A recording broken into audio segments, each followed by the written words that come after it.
Welcome to the Tapestry of Life. I am Dr. Pascal Scholes, Professor of Behavioral Health and Human Services and Director of the Office of Collegiate Recovery at Community College of Philadelphia. Today's topic is about college students in recovery. To serve students in recovery, the Office of Collegiate Recovery was developed in 2016. The Collegiate Recovery Program in Student Life Services provides weekly peer-to-peer group support meetings, weekly individual coaching sessions, structured on-campus activities, and structured off-campus therapeutic activities.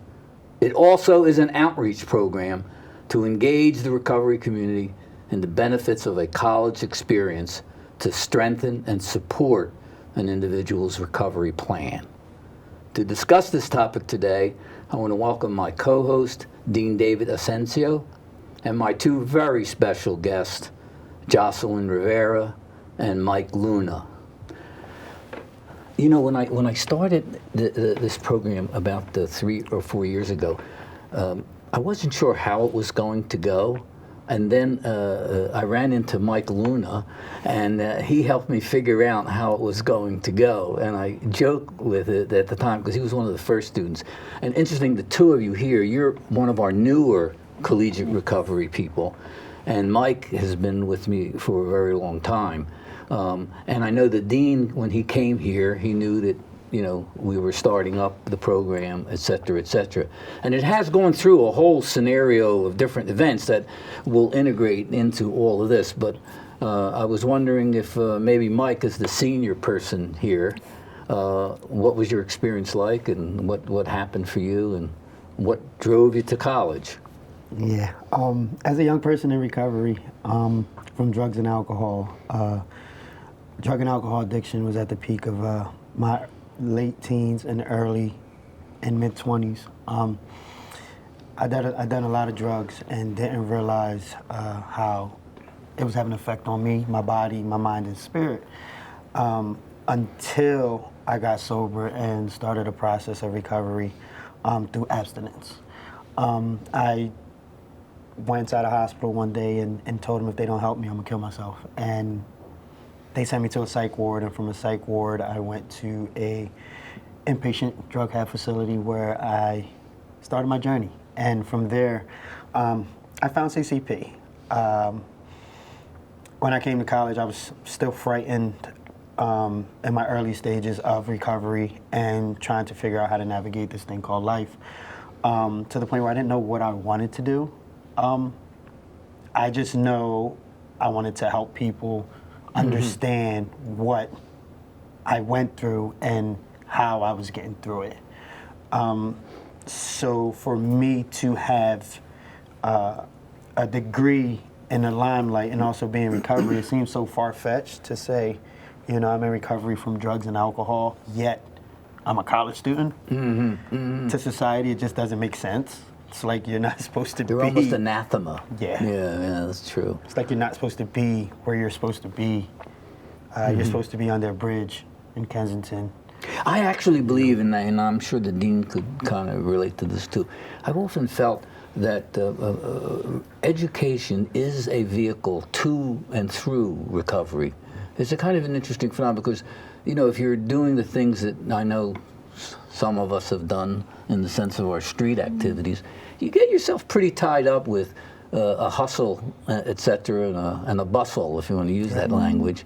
And when you come to college, it's a different kind of hustle and a different kind of bustle, but there are still some of those things that you learned as an addict, if you want to use that language, you could use very productively in college. But again, you can't use it to your personal advantage. You have to use it for the common good, as they say.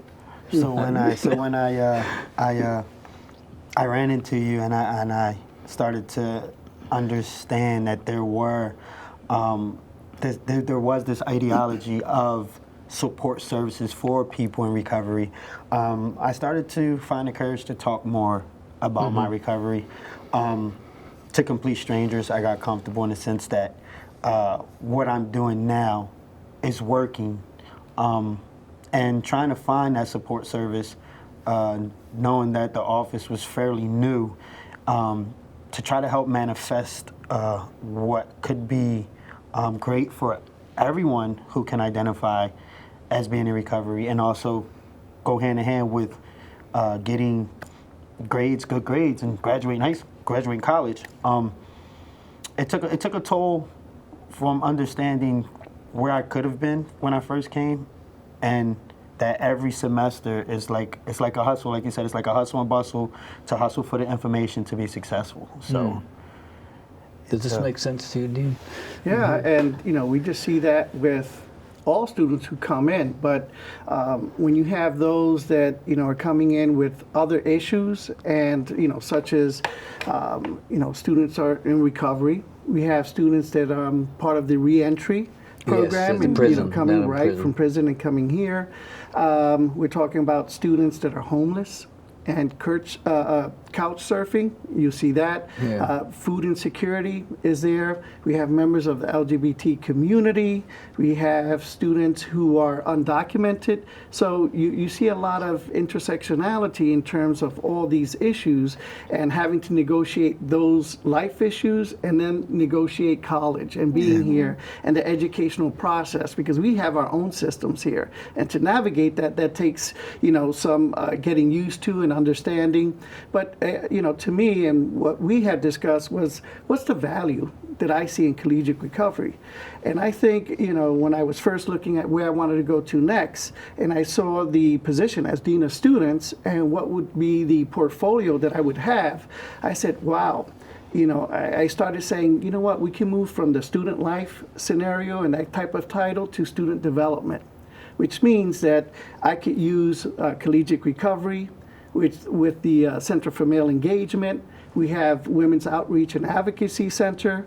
Just last year, we started the Mark David LGBTQ Center. I have the Counseling Center, Athletics, and so a number of different areas that we could, under my portfolio, that we could bring together to really provide the type of services students would need. All of them, but specific those that, are part of the, kind of outside trying to come in and fit in on top of all the skill, the issues that they have. And so I think we've been very effective in doing that.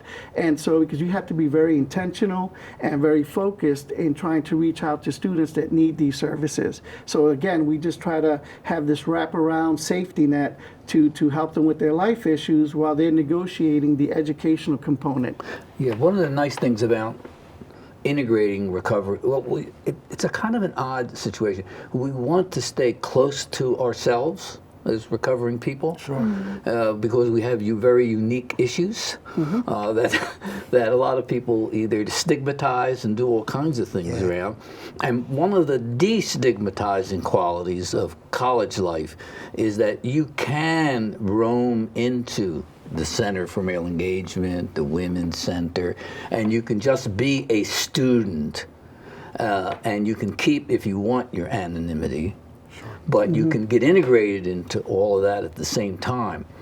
My problem is, because I run a recovery program, is that every time someone, if you meet me in the hallway and talk to me, they'll automatically assume that you're probably in recovery, which doesn't bother me at all. And many times it doesn't bother. So sometimes if I'm walking in the hallway, and I mean this because of the stigmatization of it, I'll look at you. And if you don't say hello to me, I'll assume, I don't take it personal. I assume, well, like you're with certain people and the stigma that you don't want to hang out with it too much. But in reality, that is one of the things that we're fighting, not only in the college, the destigmatizing of issues like LGBTQI, recovery issues. And it's an issue based on when I'm on the commission, the Mayor's Commission on Addiction and Recovery. That is a big topic. There's these pins with a line going through that says stigma, and it's all to do with trying to look at the person first and the other issues second.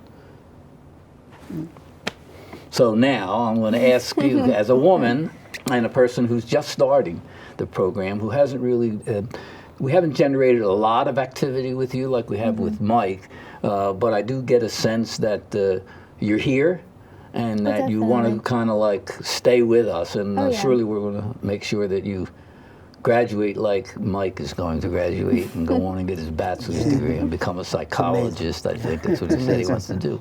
So why don't you tell us a little bit about what? I began my college journey through the reentry program. Oh, okay. I wasn't fresh out, but I did go online and started looking into schools that would accept felons, and I found CCP, and I, gave Timmerman a call, and Yes. she welcomed me with open arms, and it was great.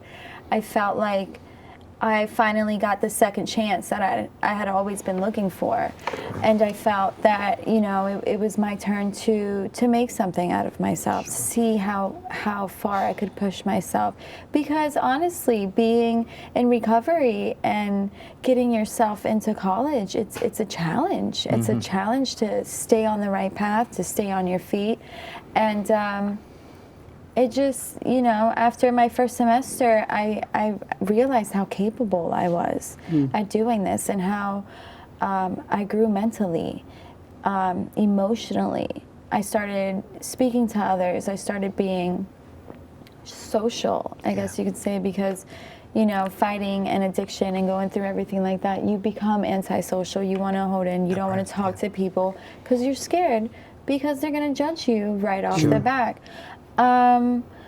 Honestly, my story is one that I don't really talk about a lot, but if you're close to me, I'm gonna let you know, a little bit about myself, because I've built bonds with people that I thought would be there for me, that were great, very positive influences, and once they found out who I was before, they automatically just kind of like push back. Oh yeah, and, that's the stigma. Oh yeah, it makes me feel very, I don't know, it makes me feel very low, and and it makes me want Makes you to feel just real inadequate, real low, self-esteem, does all of those things. And the whole thrust behind the recovery movement at the college is to find a comfort space where you can and really be loved for all those things, as opposed to stigmatized for all of them. Can you tell us a little bit about your story? Because I remember hearing it in another show that we did, and it's amazing how far you've come already. Thank you, I appreciate that. Addiction, I grew up with addiction in my family at a very, very young age. There were a lot of secrets about it. My mom didn't want us to know certain things, but she would let us know about those things when my father and her were going through it. And that's how I learned about my father's addiction. And there were times where he was somewhat open with me about that, but he also took my age into consideration. Maybe she shouldn't be learning any of this stuff. He fell back into his addiction, and I ended up finding some cocaine in his car, and I went to town with an 8-ball of cocaine when I was only 13 years old. Wow. And that throughout that time, I realized, I have an addictive personality, because it wasn't like I could, do a line and go play with my friends. I had to have it in the morning when I woke up. I had to have it at any second of the day. And I even, to hang out with my sister, to try to build a bond with her at 11 years old, I'm like, hey, let's do some cocaine. Yeah. And it was very sad.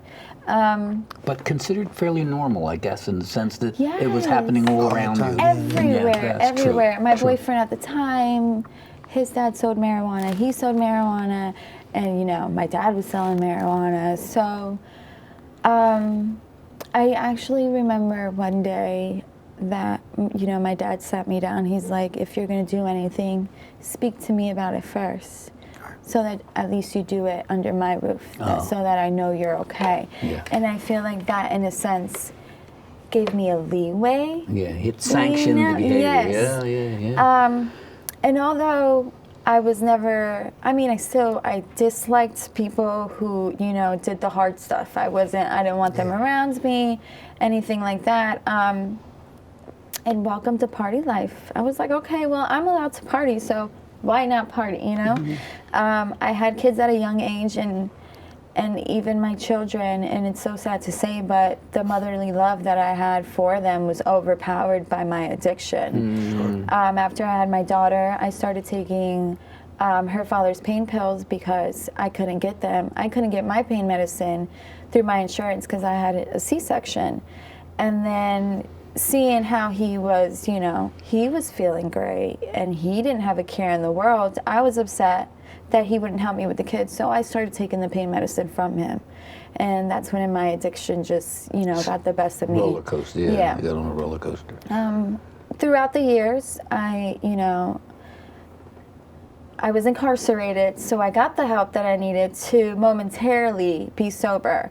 But once I jumped out, it was time to party because, you know, Jocelyn didn't have her kids. They were with Dad's family. And it was hard. It was very, very hard going And through I that. assume if the stories, you know, about half of the students that are in the collegiate recovery program have had incarcerations. They've had time in prison.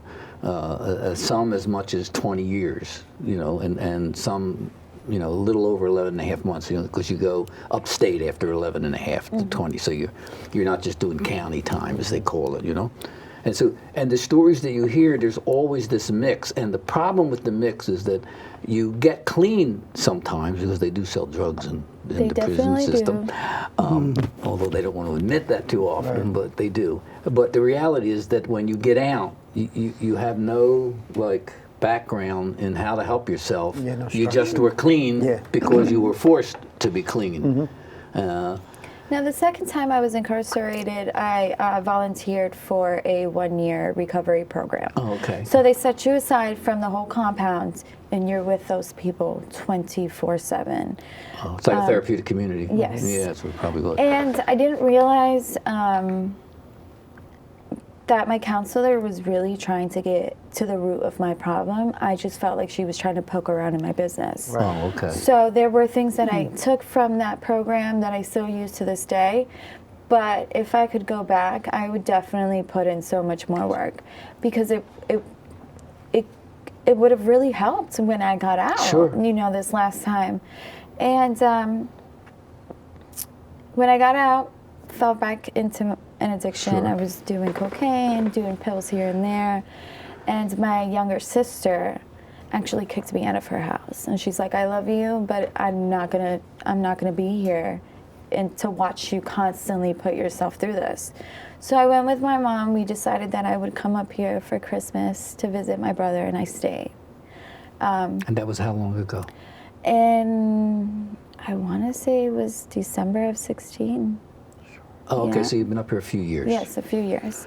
And shortly after that, you know, talking to my son one day, I got upset and I ended up using, and I overdosed for the first time in my life.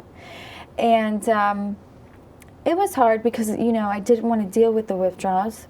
So I was still taking a little here to just get me through the withdrawals. And then I found CCP and I came to speak with them. And 2 weeks before I was supposed to take my entrance test, I decided to just go through with the withdrawals. And I started CCP, kind of getting myself back into, Detoxing you know. yourself. Yes. Yes. But I don't know, I just felt so much like, you know, we're here for you. From the reentry support itself, they made me feel like you can do this, and we have faith in you, and we're going to help you every step of the way. And boy, did they. It was great. Good. I loved it. And everything was fine. Passed my first semester, everything was great. Working on my second semester, I got hit by a car leaving work. And I was in the hospital for a full month on Dilaudid and ketamine. And that kicked you right back into it. And it was so, I hated it. And I, you know, now thinking about it, I had so much anger built up because I didn't put myself back in my addiction. Someone else did.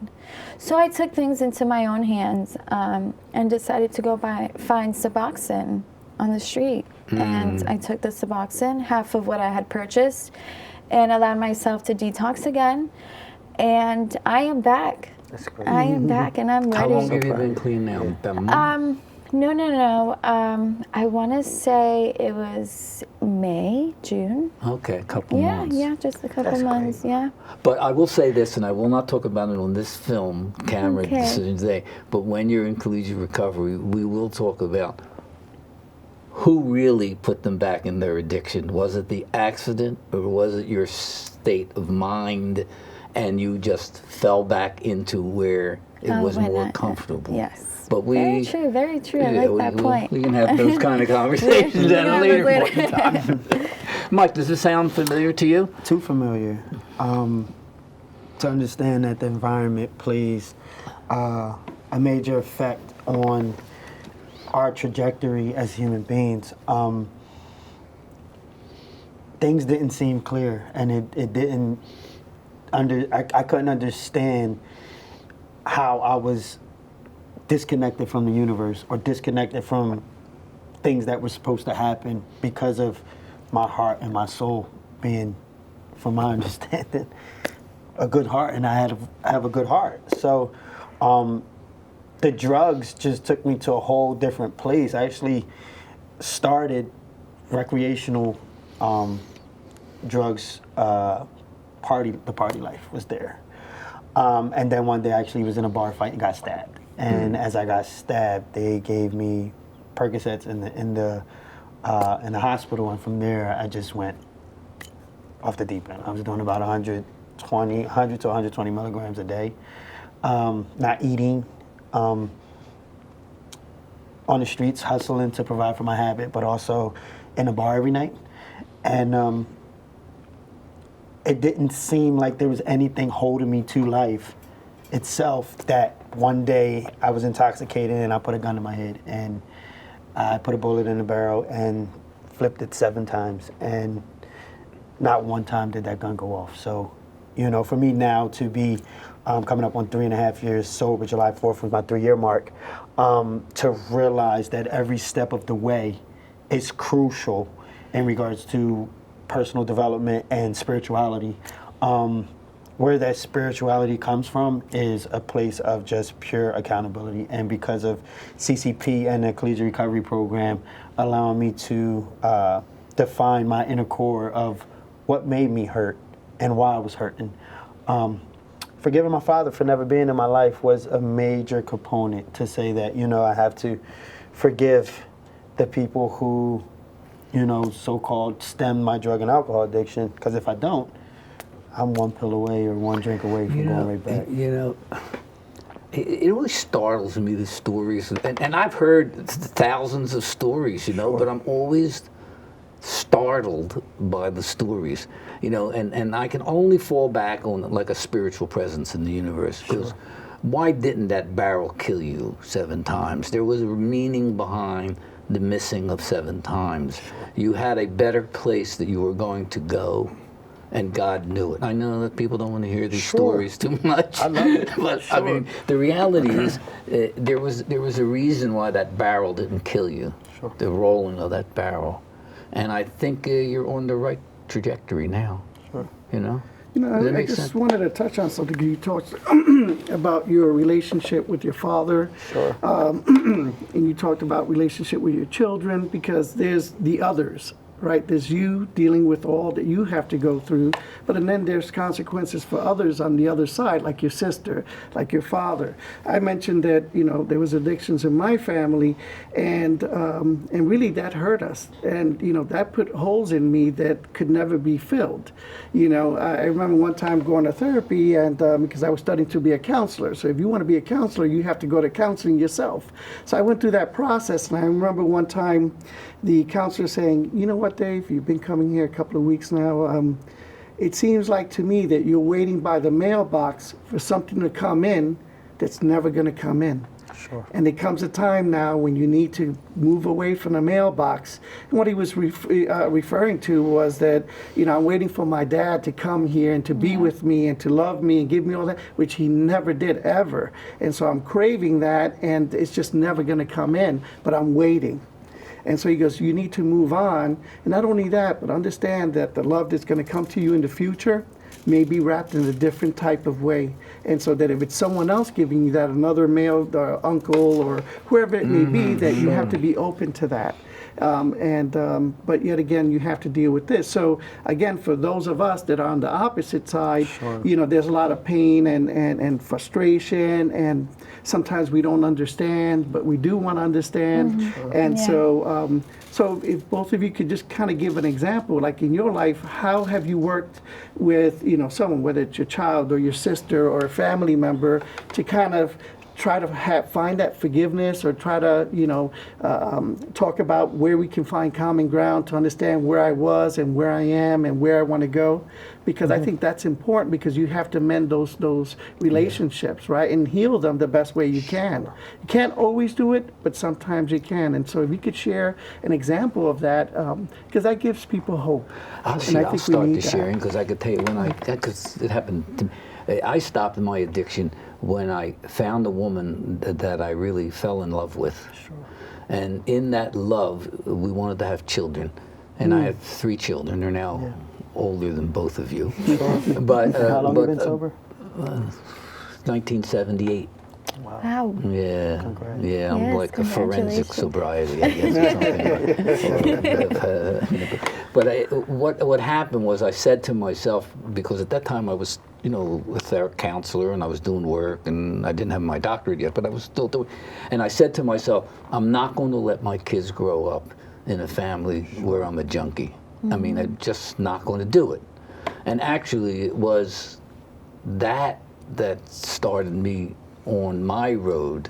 That was the change. That was the key piece to what happened to me. But I subsequently was in therapy for a couple of years, and I subsequently, went to AA. I was AA and NA meetings, and in 1986 I was blessed to develop the whole addiction studies program here, and then the recovery leadership program in 2016. So everything that I do is kind of like they're connected. So but how about examples? Well, to piggyback off what Dean and Dr. Scholes is relying to, is more therapy and counseling. Therapists need therapy, counselors need counseling. These reassuring avenues of how things work. It's just a different language to speak, to say, you did it, I did it, this is how I did it, and this is how we can do it. When I first came to CCP, I started to yearn for that great energy, and I found that great energy with having interpersonal relationships with people who work at this institution. Later on down the line, becoming student government president, these are the people that I started to trust with my next steps of, success. However, when I say I yearn for that energy that my father never gave me, that's because he was never there. So when things go wrong in our lives as drug addicts and alcoholics, we want to blame someone or blame something so we can go back out there and get high and go back out there and drink again. And for so long, it was because my father was never in my life. So for me to tell myself that I forgive him, I won't know until I meet him, if I ever meet him. However, me constantly telling myself I forgive him, allowed me to build relationships with men who have bachelor's and doctorate degrees, who that success of,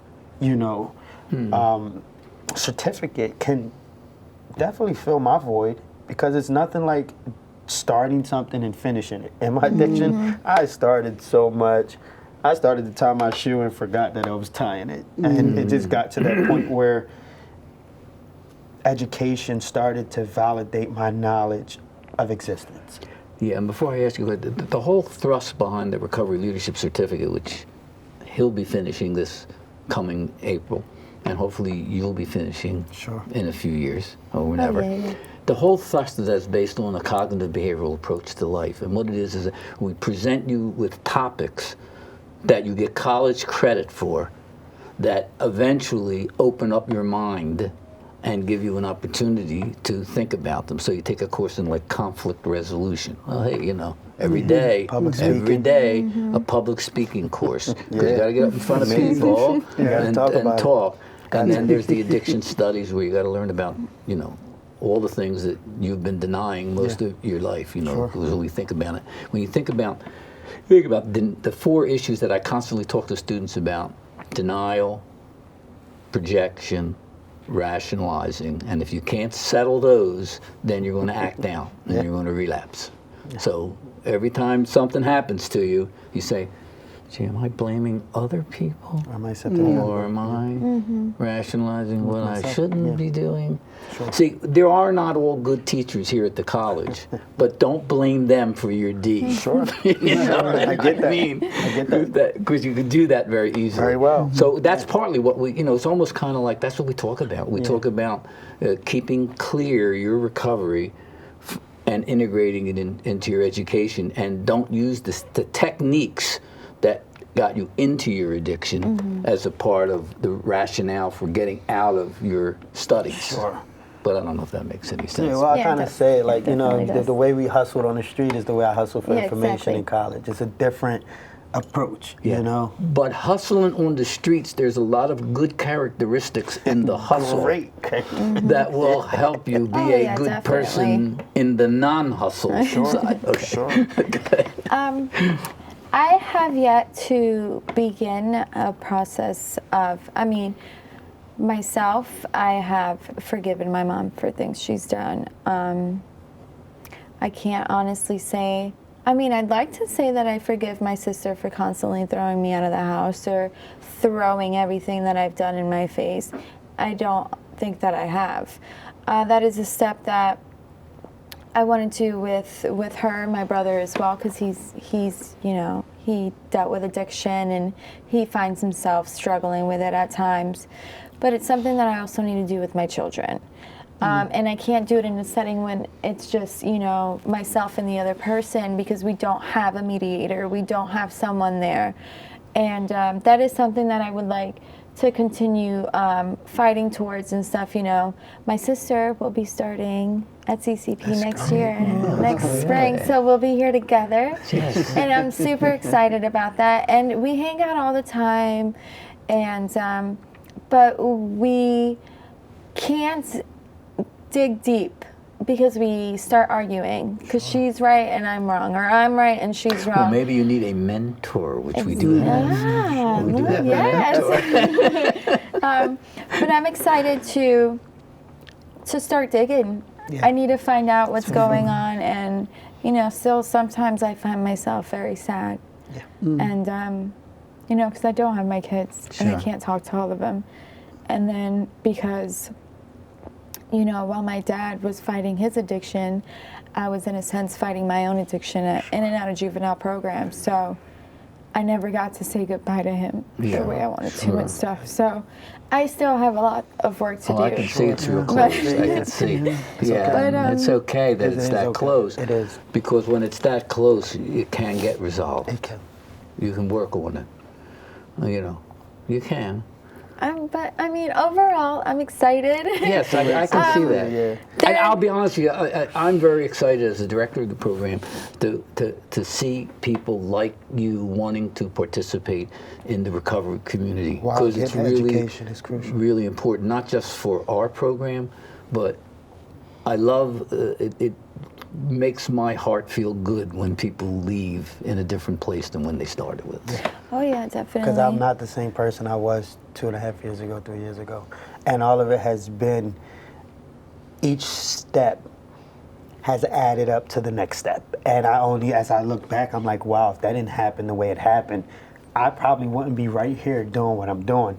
And that's the spiritual part where we're in position to see the blessings that God has in front of us. Drugs and alcohol, confusing that mindset, it's like you would never see how God can work in your life if you're not in position. So the process starts to validate itself as you ask for help, as you find the courage to share your story, because you really don't care how people feel, you know? So And also notice that, as you both did and I have, and I'm sure David has too, is that some people don't really want to hear your story, and that's okay. yeah. That's okay. But I want to make sure that the people who want to hear my story hear it so that I can grow from that experience. Yeah. And that's what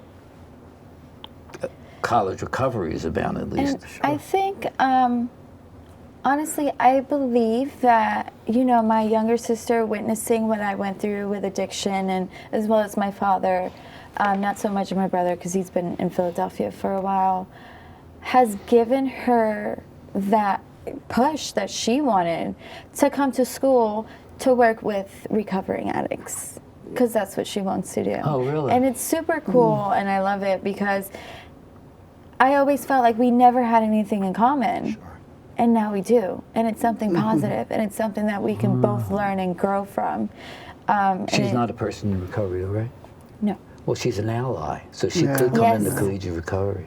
I think she's We definitely take on gonna have allies, that, too. And I think that's, that really interested me in coming here, right? Was because, it's, what I'm going to get out of this job in terms of what am I going to learn, how am I going to grow, and also how can I contribute. And I think there's a philosophy here where, we say, hey, we're here for you, but you know what? We accept you just the way you are, so come. And then from there, we'll work through this together. And so even though we're a pretty large institution, 27,000 students, yet again, we're small enough that it feels like a village. And the thing is, I know both of you have experienced that, and so that's what we want other students to experience. Again, whether it's addictions, re-entry, LGBTQ issues, undocumented, homelessness, food insecurities, there's a place here for you, and we'll work, with you through that. And the great thing about it too is being the dean, I deal, with a lot of discipline and things like that. But my thing is always to be, rather than punitive, to be holistic and developmental in my approach, right? So you come to me, it's not one chance, two chance, you're out. No, I believe in fourth and fifth chances, because one day you're going to come around again and I see you for the fifth time, but I'm going to still believe in you enough to say, hey, don't worry, we're going to get through this. And maybe just that next time they'll get around the corner and they'll be able to move forward with their lives. So, I think that's what we offer here. And I think people who are ready to receive that, do that, and then make something out of their lives and move forward. And so to me, both of your stories and many of the stories I see out there give me hope. Sure. Because I do this job and I love it, but I think to your earlier point that people are succeeding and actually moving forward makes my job worth it. Because the grind of my job every day, no. Seeing you succeed, and when I do graduation, that's like the best time of year. Like, I love that because there's so much hope and promise there, and really perseverance and achievement and determination, but like really determination where you can't get that problem, but you're crying, but you say, I'm going to stay here and I'm going to get it. I'm going to do it. And that's what I see in all these lives when I, say so many people don't graduate or whatever, but when I'm in graduation and we have over 2,000 students graduating or even more, and you see that stadium full, you're like, oh my God, look at all the success here. This is beautiful. And not only there, 18, 19-year-olds that are there that came in like that, but we have people in their 20s, 30s, 40s, 50s, even older, walking the stage and shaking the president's hand and say, wow, I did it. And so we're part of that, and I love to be part of that as well because, again, that gives me hope. I see the promise, and I see the rewards at the end of the, the graduation commencement ceremony, and that does my heart good, and I go home feeling proud, and that I was part of that, and that you shared your lives with us as well, because that's important. I want to earn your trust and respect, and with time, I'm able to do that, and we can work together. So Sure. I think something that really, I can't even think of the word right now, but when I first got out of prison this last time, I called a community college in the city that I was in, and all I even said, do you guys accept students, or will you accept someone to become a student that has a felony charge? Didn't mention anything about my addiction, nothing I'd been going through. I can tell you what they said almost of that. Don't even bother applying. Yeah, We won't that's look right. at it twice. Wow. We won't even look at it. And it just baffled me. And I'm like, what am I supposed to do? Because I felt like, my parents always told me, Jocelyn, stay in school, get that education, Sure. and I didn't listen to them. And I wanted it so bad that I almost gave up again right after being released because someone was telling me, don't bother, we're not even going to look at you twice. Sure. And finding, CCP and the Reentry Support Project and now the Collegiate Recovery Program, there's so many doors are opening that I never thought I would find. And it just makes me feel so hopeful. And I'm ready to see what's in store for me. And I'm ready, amazing. I want to share my story and I want to, let people know that, yeah, you can be a single mom and you may not have your family around you, but there are people who will accept you and those people can become your family, and Sure. it's great. It's great. And I don't mind waking up every morning and knowing that I have to come I here. often tell the story, and maybe if someone watched a lot of the Tapestry shows, they probably heard the story before. But I had a student who had been in Muncie for 15 years, a women's, prison, and she came to community and got her GED and got her associate's degree, and then wanted to go out and be a counselor, an associate certified addiction counselor. And there was a program that I was familiar with who only hired, I didn't tell her this at the time, would only hire ex-offenders as counselors because that's what they dealt with, reentry people basically. Wow. So I sent her down to Kensington to be interviewed by this fellow who had 25 or 30 years in prison himself. And he interviews her and he says to her, I don't know if I can hire you because of your criminal history. You don't have enough time in prison for me to hire you. He likes them 20 plus. So it's kind of She did get a job. Redefining the fact Yes, that I make that's the right. degree. The degree doesn't make me. And when you get confident enough and things start to work, you start to say things like that to people. Whereas though, you make off better because you just don't have a degree in something that you love, but you have the passion and experience behind it Yes. that a degree would never validate just by being book smart. And that's what I bring to the table. I bring to the table a unique, diverse, empathetic approach that most people who approach the way I do won't. Now in the professional world, theoretical perception has nothing to do with facts and data and political spectrum, but once you start pushing forward to receive the credentials and understand how it works, it's all in the benefit for you. And I keep it interpersonal because I do tell people every day, if I can prejudge a book by its cover, but also open that book and read it, why not prejudge? But also when you can show me how to be a better person and a better student and a better father and a better mother, as you per se, there's no way to go wrong with that. And that's what the Collegiate Recovery Program, that's what CCP does for me.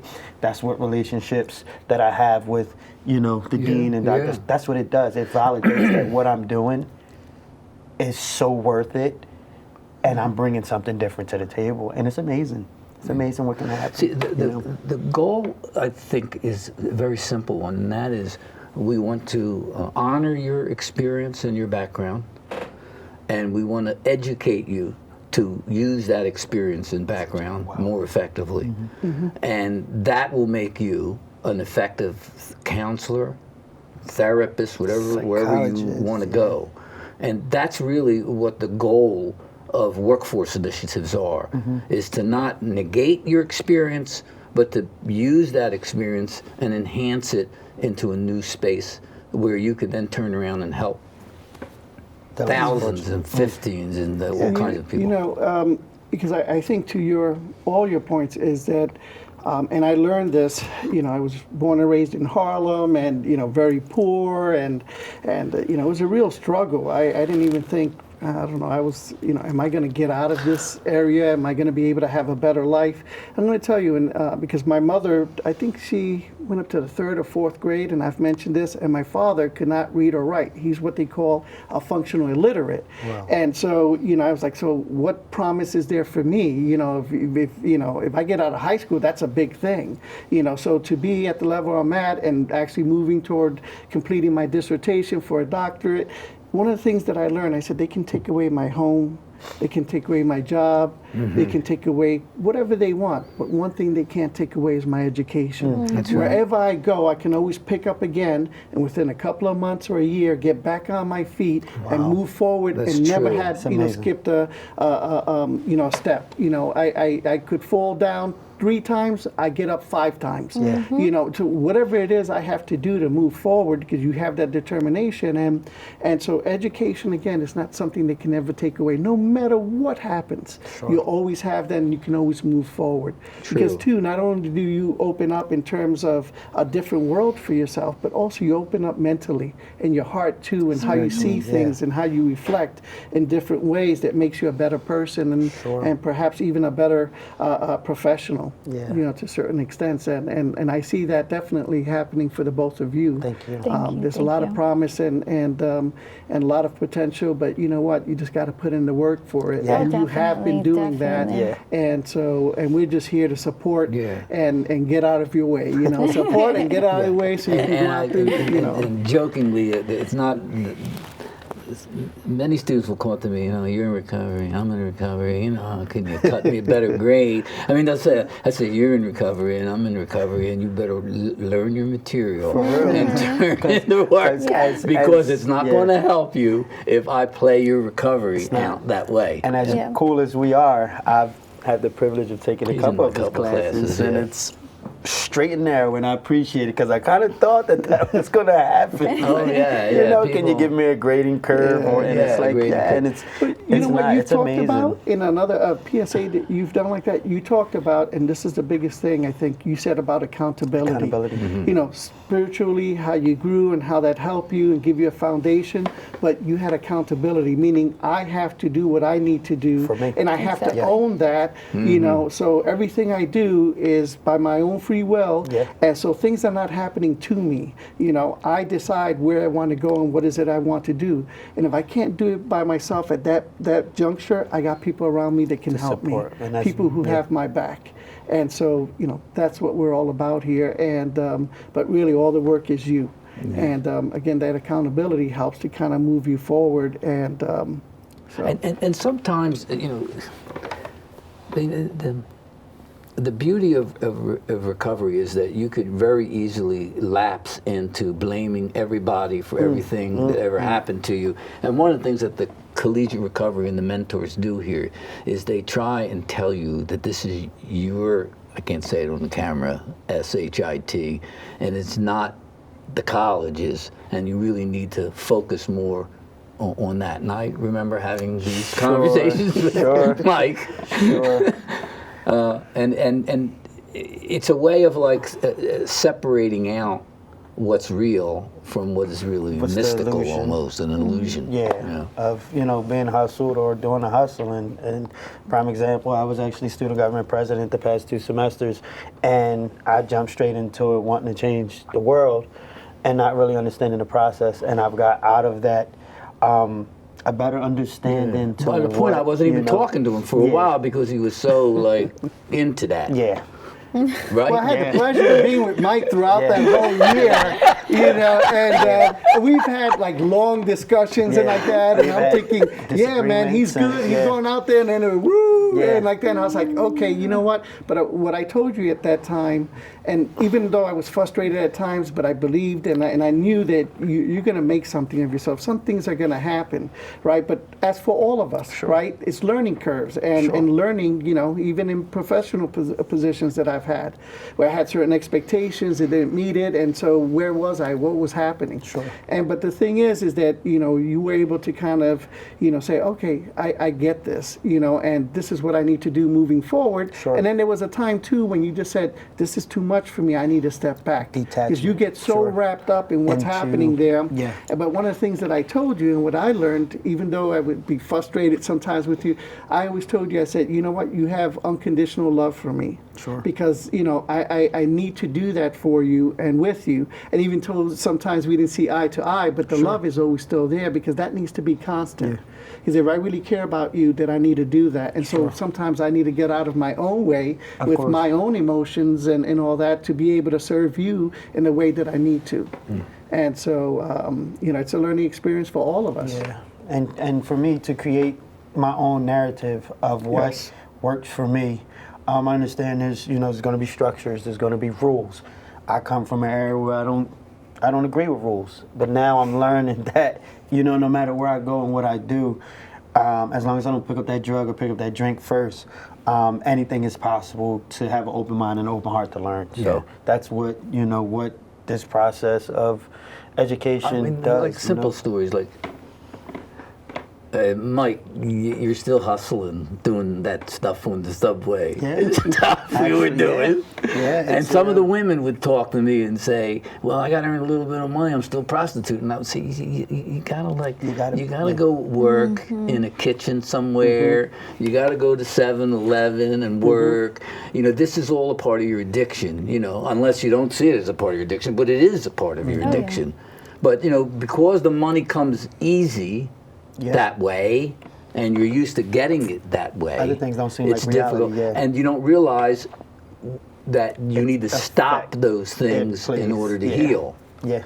because it just festers. Yeah, Is it? I'd say you got to be 100% committed, because if you're 98% and you still 2% dipping and dabbing, that 2% of dark energy that you're encouraging will eventually take everything will away get from you. Yeah. The shadow will get you. Yeah, and I was that close from throwing away my education for hustling on the streets, and it wasn't wasn't actually called Doc. Yeah, you got Doc, reread. you okay? And I'm like, I'm on my way back to Philly now. Yeah, thank Yeah. you. And it takes a He's toll. on his way back yeah. from Philly, but he was pulled in by the police for hustling Yeah. on the subway. Yeah. You didn't sound like on your way back to Yeah, Philly. no, during my active addiction, what I was doing, I was selling counterfeit DVDs and giving Yeah, people that's me too. popcorn if they bought DVDs, but I also was selling tasers too. Tasers So you were selling. as I got sober, I was in school. I said, you know what? I'm gonna hustle my way through school and let me figure it out. And he was tasering his way through school. That's what I said to him. I actually got locked up. I'm actually on probation now for it. So, Yeah, you're on it's probation. actually, if you don't sit down, we're going to sit you down in that whole process. Now I'm currently working a job, full-time job, in school full-time, and it's just wonderful. Yeah. No, you And may know you you're know what's the greatest part? Because when I knew he was going through this whole process, that I would be going home and I see him either going somewhere or coming from somewhere in his bike. So you know what? If he doesn't have transportation, I'm going to make this transportation, and I'll ride a bike for 7, 8, 10 miles if I need to do that to get where I need to go. Sure. So you see, he was finding a way, and putting in the time and the effort, and saying, you know what? I'm going to do that. I'm going to work here, and I'm going to do this, and little by little, because of his hard work and ethics, right, that he was able to move up in positions, and that they would still continue to hire him, and then him move forward. So again, that's I really have a lot of respect and admiration, because you're determined and you find a way to do that. But now you're finding a way to do it in the right way that's going to help you, Sure. right? Because if you keep doing again stuff in the shadow and all that, if you got one foot in and one foot out, that's just not It's a going to help problem. you. But interestingly enough, Mike, what did you get this week? What you mean? Your license. I got my driver's license. It was at a time where So not he doesn't paying- have to have a bike now. not paying Hey. child support and just everything that stemmed from Yeah, you got the the fear. license. My license was suspended for a while, and actually paid almost $1,100 to get Yeah. it. And I took my driver's test on Saturday and I passed it. So I got my license now. Yeah, It's just a that's big why step. he couldn't make it to the recovery walk. Right. At least that's what he said. Okay. So he passed that, but it's like it's these little leaps that really fill the recovery. These little wins, Yeah, right? the They little start wins. adding up on your belt. One win here, one win there. I got this job, a win. I got another job, Sure. right? Because that place closed down, and so sure. you were able. And I said, "So what's happening now?" He goes, "Oh, I just got another one, Yeah. with somewhere else." And so I moved on to the next thing. There's a win. Got my driver's license. There goes a Yeah. win. You're doing well in your classes. That's a win. Yeah. So you see, is that you're builds. building. Starts, yeah. You have a foundation, right, with your spiritual and just your work ethic, and then you're building some wins onto the bigger win. And that gives you confidence. That gives you enough to say, I stand strong in what I'm doing to get through it. And along the way, we don't have to live like that anymore. And every step now, I'm 100% sober. I'm doing exactly what needs to be done. And them situations start to show value, you know. So does this make sense to you? It all makes sense to me. It all makes sense to me.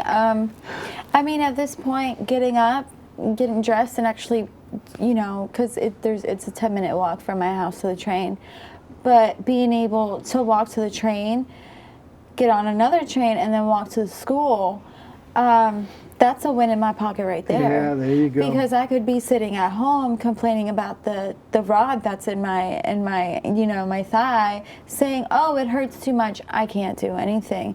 So just overcoming those little things where back in the day I would use them to my advantage. Oh, I just got the C-section. Let And me I take need to some do some pain. drugs, Yeah. yeah.